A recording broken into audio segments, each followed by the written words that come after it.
Olá, queridos estudantes. Prazer estar aqui com vocês mais uma vez para trabalhar esse conteúdo maravilhoso de renascimento. Queridos, na aula passada, o que nós fizemos? Nós falamos sobre as características do Renascimento, falamos sobre mentalidade medieval em comparação com a mentalidade moderna, e aí entramos nas características da mentalidade renascentista, de uma mentalidade racional, antropocêntrica, que buscou inspiração lá na Antiguidade Clássica.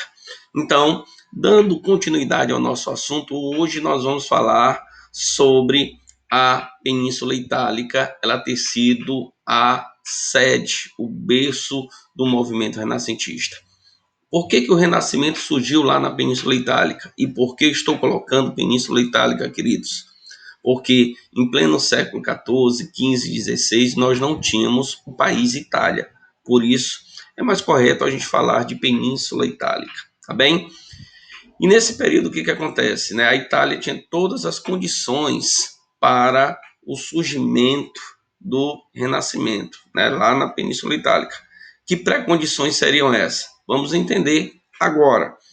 Queridos, então, entre as pré-condições, nós vamos elencar que a Península Itálica era a antiga sede do Império Romano. E por ser a sede do Império Romano, existia aí, consequentemente, a cultura greco-romana muito preservada, já que os romanos absorveram muito da maneira de pensar dos gregos. Nós temos também a fuga dos sábios bizantinos, quando Constantinopla, a capital do antigo Império Bizantino, foi invadida e dominada pelos turcos otomanos em 1453, e daí muitos sábios fugiram, retornaram para a Península Itálica, levando consigo todo o saber, toda a cultura greco-romana preservada. Vale lembrar também que a Península Itálica era um importante centro comercial e urbano, possuía, consequentemente, aí uma forte burguesia, e um outro ponto que é interessantíssimo é a questão dos mecenas. Bem, queridos, quem eram esses ditos mecenas?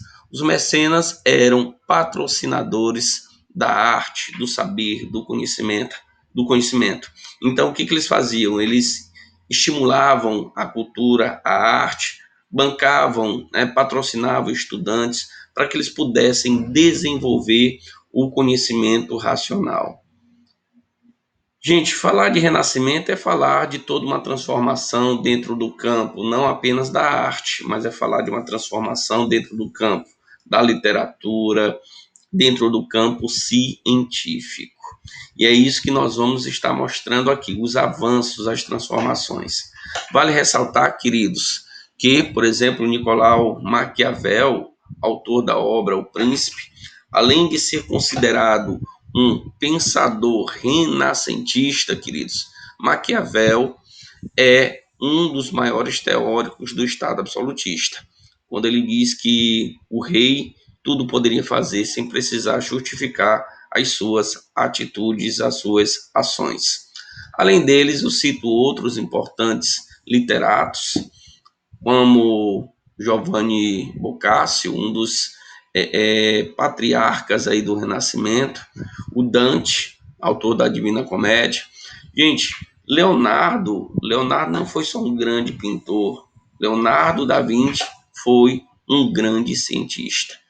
Além de Michelangelo, Rafael Sanzio, Sandro Botticelli, autores de várias obras renascentistas. E aí, meus queridos, vamos entender a figura de Leonardo. Como eu disse para vocês, Leonardo era pintor, mas era um engenheiro militar. Leonardo era um cara além do seu tempo, porque ele já tinha idealizado em plena era moderna, ele tinha esboço do ventre feminino, ele tinha esboço da musculatura humana, ele tinha esboço de um helicóptero e até mesmo de paraquedas. Então, Leonardo era um cara disputadíssimo entre os reis absolutistas para estar justamente projetando armas de guerra. Então, Leonardo não pode ser analisado apenas do ponto de vista artístico.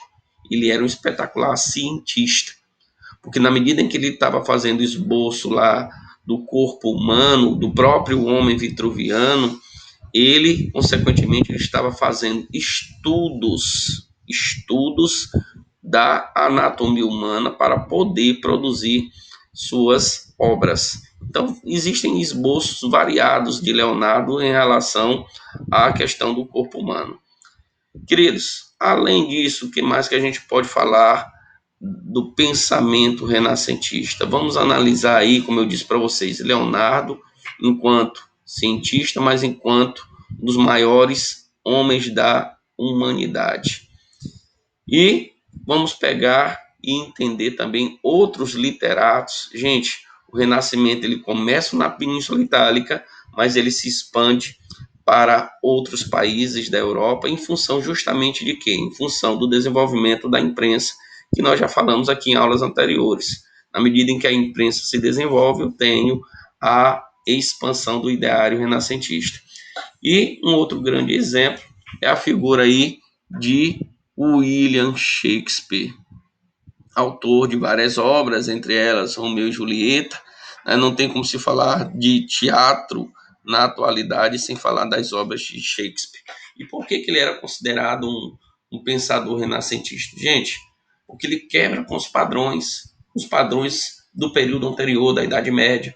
Ele fala de um Romeu e Julieta, de um amor impossível, de famílias que, consequentemente, ainda eram rivais. Coisa que na Idade Média, nobre só casava com nobre, camponês só casava com camponês. A mesma coisa quando a gente cita aí outras importantes figuras, o Thomas More, que cria a ideia de uma sociedade utópica, de uma sociedade perfeita. Ele critica, consequentemente, a sociedade burguesa. E quando a gente fala também de François Rabelais, lá na França, e do próprio Miguel de Cervantes. Gente, Cervantes, na sua obra Dom Quixote, o que que ele faz? Ele simplesmente, queridos, ele satiriza todo o ideário da cavalaria medieval. A Idade Média, a literatura medieval, ela enaltecia muitos os feitos dos heróis através das novelas de cavalaria, das canções de gesta, dentre outras mais. Então, o cavaleiro era sempre visto como um herói, coisa que na realidade não fazia sentido, né? Nós tínhamos muitos cavaleiros por aí que eram mau caráter, né? E o Miguel de Cervantes, na sua obra Dom Quixote, ele satiriza isso. Ele coloca um cavaleiro que está lá brigando com um moinho de vento, achando que está lutando com dragões. Bem, da mesma forma, quando a gente fala da obra Os Lusíadas de Camões, porque a obra Os Lusíadas ela vai retratar o que? Os feitos do expansionismo ultramarino português, né, durante todo o processo de navegação, os feitos de Vasco da Gama. Daí ela ser também considerada essa obra renascentista. Um outro detalhe, quando a gente aborda essa questão do renascimento, aí, dos feitos de Vasco da Gama, dos pensadores, é entender que todos eles, né, buscaram inspiração na antiguidade clássica e buscaram entender o mundo a partir de uma visão mais humanística e racional. Quando a gente fala do ponto de vista científico, como eu disse para vocês, Galileu e Copérnico são os grandes nomes da teoria do heliocentrismo, mas lembrem que um pouco antes de Copérnico e Galileu, nós já tínhamos lá na antiguidade um filósofo grego chamado Aristarco, que também defendia já essa ideia do heliocentrismo. E o que, que eu disse para vocês até em aulas anteriores? Galileu, através do desenvolvimento do telescópio, ele vai conseguir comprovar que os astros giram em torno do Sol, defendendo essa ideia do heliocentrismo.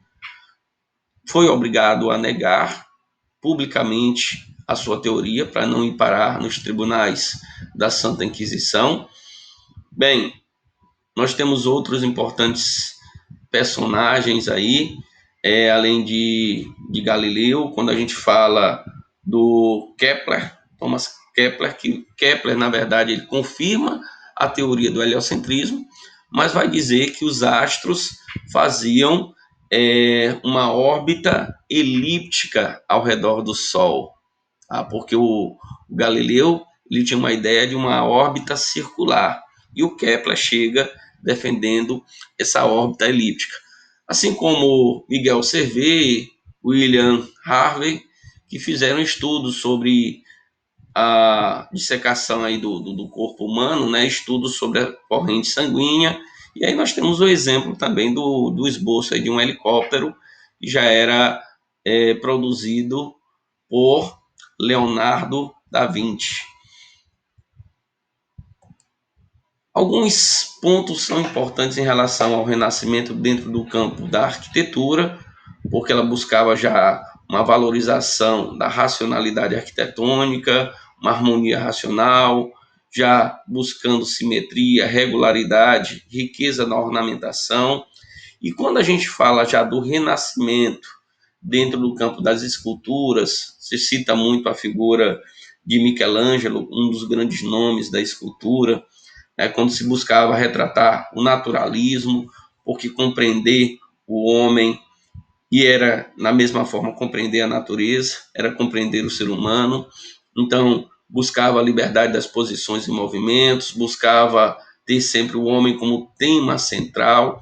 E, gente, digo a vocês, para Michelangelo, Leonardo, enquanto pintores e escultores, para fazer uma escultura dessa daí, meus queridos, da Pietà, por exemplo, o cara tinha que ter um estudo do corpo humano, um estudo da corrente sanguínea, da musculatura humana.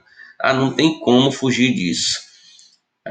Então, olha o exemplo disso, né, da Michelangelo aí na sua obra Davi.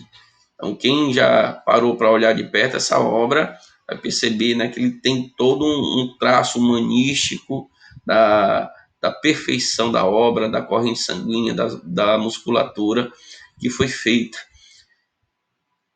Outros exemplos, como eu disse para vocês, a Pietà também, assim como a obra, né, de Michelangelo, a pintura da Capela Sistina, né, Adão recebendo vida. Então, são grandes exemplos do pensamento renascentista. E em relação à pintura, gente, o que é importante vocês perceberem que na pintura eu vou continuar tendo a temática religiosa. Então dizer, então não mudou nesse sentido, Luiz Celso, de temática religiosa dentro da arte? Não, a temática religiosa continua em foco. O diferencial é que vão surgir novas temáticas. Um exemplo de nova temática é a questão da mitologia.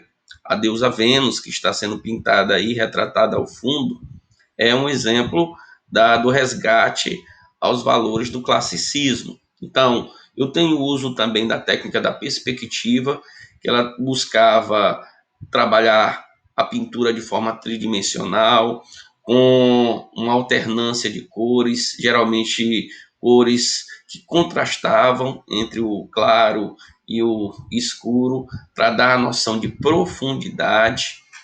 Temos o uso da pintura feita a tinta a óleo, que era uma pintura que já demorava um pouquinho mais a secar, que dava para o pintor, se quisesse, ele poderia fazer uma alternância, uma mudança da própria pintura. Então, esses elementos estéticos que são importantes a gente falar, porque até o padrão de beleza, queridos, era diferente. Então, não é igual o padrão de beleza que é imposto hoje pela mídia e por nós, tá? Que as pessoas acabam absorvendo. Não tinha problema nenhum na Idade Média e principalmente aqui na Era Moderna ser gordinho. Era sinônimo até de quê? De fartura, né? De estar vivendo uma vida tranquila, tá certo? Gente, no mais, é isso. Qualquer dúvida, estou à disposição. Um abraço a todos e até a próxima. Só não se esqueça o seguinte, que a mentalidade renascentista, ela até hoje ecoa, queridos. Tudo que nós fazemos hoje é buscando o que? O conhecimento racional. Então, a mentalidade renascentista ela vai influenciar até mesmo no movimento da reforma religiosa. Um abraço e fiquem com Deus.